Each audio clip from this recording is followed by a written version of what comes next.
Salam sigap dan shalom. Renungan kita pada hari ini, Selasa 19 Januari 2021, berjudul Ia lebih kuat dan lebih berkuasa dari seteru kita.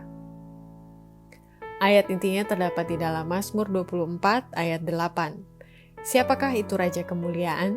Tuhan, jaya dan perkasa. Tuhan, perkasa dalam peperangan. Pena Inspirasi menjelaskan bagaimana sikap kita menghormati dan percaya, judul renungan kita pagi ini, bahwa Ia lebih kuat dan lebih berkuasa dari seteru kita, sehubungan dengan status kita sebagai putra-putri Allah adalah sebagai berikut. Pertama, didiklah pikiran kita sebagai putra-putri Allah untuk mempercayai firman Allah, gantinya ragu-ragu atau sangsi, karena Ia lebih kuat dan lebih berkuasa dari seteru kita. Dengan mengambil posisi keraguan-raguan, seseorang memanggil agen-agen setan untuk membantunya.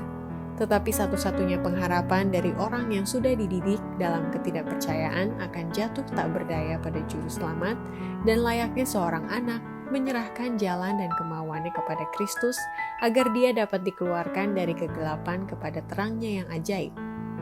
Manusia tidak berkuasa melepaskan diri dari jerat setan. Dia yang mendidik dirinya dalam keraguan-raguan, kesangsian, dan sifat suka mengecam akan bersiteguh dalam ketidaksetiaan. Kedua, pikiran kita harus berfokus pada Kristus setiap menit, jam, agar kuasa Kristus dapat dirasakan bahwa Ia lebih kuat dan lebih berkuasa dari seteru kita. Kita harus hidup bagi Kristus setiap menit, setiap jam, dari hari ke hari. Kemudian Kristus akan tinggal di dalam kita, dan ketika kita bertemu, kasih-Nya akan berkuasa di dalam hati kita, terpancar seperti mata air di padang belantara, menyegarkan semua orang dan merangsang orang yang akan binasa untuk meminum air kehidupan itu.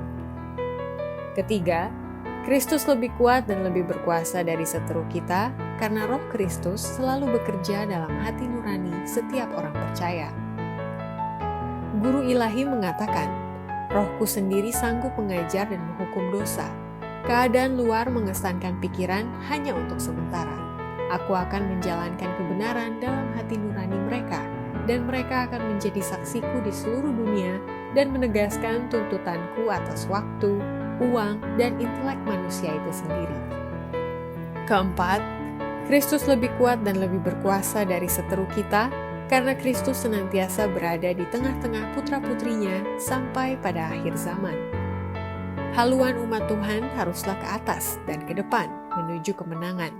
Seorang yang lebih besar dari Yosua sedang memimpin pasukan Israel. Dia berada di tengah-tengah kita, bahkan kapten keselamatan kita yang membangkitkan semangat kita dengan perkataan, dan ketahuilah, aku menyertai kamu senantiasa sampai kepada akhir zaman. Tetapi kuatkanlah hatimu, aku telah mengalahkan dunia. Dia akan memimpin kita sampai mendapat kemenangan. Apa yang dijanjikan Allah, Dia sanggup melaksanakannya. Dia sanggup melaksanakan pekerjaan yang diberikannya kepada umatnya melalui mereka. Demikianlah renungan kita pada hari ini, kiranya Tuhan memberkati kita semua.